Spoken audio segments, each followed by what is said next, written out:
আসসালামু আলাইকুম। দেশ বিদেশ টিভি থেকে হুসেন বলছি, আমার চ্যানেলে সবাইকে স্বাগত। শেখ হাসিনা সরকারের পতনের পর এখন মাঠে আছে বিএনপি, জামাত, নাগরিক পার্টি এবং আরো অন্যান্য কিছু পার্টি এবং ইসলামী অনেকগুলো দল।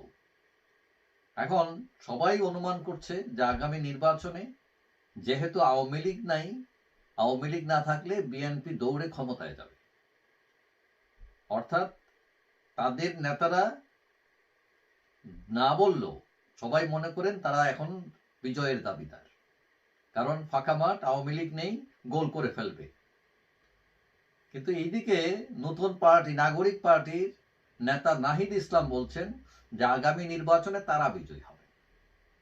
এইদিকে জামাতও মনে মনে ইসলামী দলগুলোকে নিয়ে তারাও বিজয়ী হবে। এখন বিজয়ী কত দল হবে? সবাই বিজয়ী হলে হারবেটাকে? এখন নাগরিক পার্টি তারা বলছে তারা বিজয়ী হবে, তাদের নতুন একটি দল, এখনো জেলা উপজেলা পর্যায়ের অফিসই খুলতে পারেনি তারা, তাদের নিবন্ধন নেই, তারা কোন হিসাব করে বলছে তারা বিজয়ী হবে? এদিকে বিএনপি দ্রুত নির্বাচন চায়, কারণ তারা মনে করছে মাঠ ফাঁকা, এই ফাঁকা থাকতে থাকতে গোলটা করে ফেলে। এবং তারা অভিযোগ করছে যে এই ছাত্ররা, বৈষম্য বিরোধীরা, নাগরিক পার্টির লোকেরা ইচ্ছা করে বিলম্ব করছে এবং যতই বিলম্ব হচ্ছে তাদের জয় তত পিছিয়ে যাচ্ছে। কিন্তু নাহিদ ইসলাম এক সাক্ষাৎকারে গতকাল শুক্রবার বলছেন, তিনি অস্বীকার করেছেন, তিনি বলছেন যে তারা কোনো ষড়যন্ত্র করছেন না এটা নিয়ে, নির্বাচন পিছানো নিয়ে।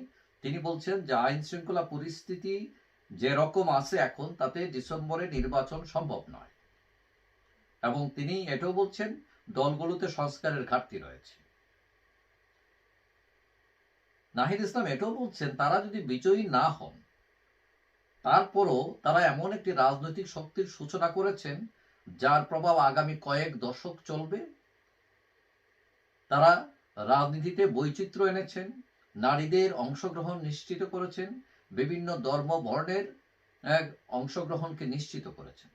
কিন্তু আমি মনে করি যে এই বৈচিত্র্য তো তারা আনেন নাই, এটা অলরেডি আসছে। এবং প্রায় প্রতিটি বড় দলে দেখবেন যে নারীদের অংশগ্রহণ আছে, বিভিন্ন ধর্ম বর্ণের মানুষ আছে সেখানে, প্রতিনিধিত্ব করছে। এমনকি যারা সরকার গঠন করেন তারাও নারীদের স্থান দেন, বিভিন্ন ধর্ম বর্ণ এমনকি উপজাতীয় এদেরকেও মন্ত্রী বানান। সুতরাং এইখানে বৈচিত্র্যটা মানে নতুন না ব্যাপারটা। তবে বৈচিত্র্যের চেয়ে বড় ব্যাপার হলো, ইম্পর্টেন্ট ব্যাপার হলো যে সৎ, মেধাবী, ত্যাগী, দেশপ্রেমিক মানুষের নেতৃত্ব তৈরি হচ্ছে কিনা। তারা যে নতুন রাজনৈতিক বন্দোবস্তের কথা বলছেন, এইখানে ওই বৈচিত্র্যের চেয়ে ইম্পর্টেন্ট হলো সৎ মানুষ, মেধাবী, ত্যাগী, দেশপ্রেমিক মানুষকে ইনভলভ করা। সেটা করতে পারছেন কিনা। এখন নাহিদ দাবি করেছেন তারা বিজয়ী হবেন, তবে এটা দাবি করা বা আশা করা এটা কোনো অন্যায় কিছু নয়, দ্যাটস ফাইন। কিন্তু এটা মনে রাখা দরকার, বাংলাদেশের মানুষ যখন ভোট দিতে যায় তখন কে কোন আমলনামা নিয়ে সামনে আসছে, কার কি পরিকল্পনা, ভবিষ্যতে কি করতে চায়, অতীতে তাদের কি রেকর্ড, এগুলো বিবেচনা করে না। আমাদের দেশের মানুষের ভোটের বাক্সের হিসাব দুইটা, হয় আওয়ামী লীগ নাইলে বিএনপি, এই হিসাবই তারা করে। এবং তারা এটা করে যে কোন প্রার্থীর দ্বারা সে বেশি সুবিধা পেল সেইটা সে কাউন্ট করে। লোক খারাপ হোক তার কিছু যায় আসে না। এখন এই ধারা থেকে বেরিয়ে আসতে হলে, অথবা ওই ধারাকে অতিক্রম করতে হলে, এই যে নাগরিক পার্টি যারা আছেন, নতুন ছাত্রদের দল, তাদেরকে মানুষের কাছে যেতে হবে, আগে গিয়ে প্রমাণ করতে হবে যে বিএনপি আওয়ামী লীগের চেয়ে আমাদের এই নতুন বন্দোবস্ত টেকসই, ব্যাটার। এবং করতে পারলে আপনি বিজয়ী হবেন, আর যদি সেটা প্রমাণ করতে না পারেন তাহলে বিজয় আপনার কাছে অধরাই থাকবে, এটা গ্যারান্টেড।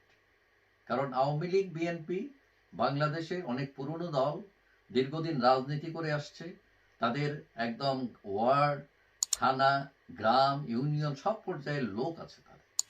সুতরাং মানে এদেরকে তো ফু দিয়ে উড়াই দিতে পারবেন না আপনারা। সুতরাং স্বপ্ন থাকা ভালো, বিজয়ের আশা থাকা ভালো, কিন্তু আশাই সবকিছু নয়। সেটা নিয়ে বাস্তবতা আপনি কিভাবে সেটাকে মোকাবেলা করছেন, কোন কৌশলে মানুষের কাছে পৌঁছতে পারছেন কিনা এবং প্রমাণ করতে পারছেন কিনা আপনি ব্যাটার, এটার উপর নির্ভর করে। যাই হোক, সবাই ভালো থাকবেন। আশা করি দেখা হবে অন্য কোনো ভিডিও।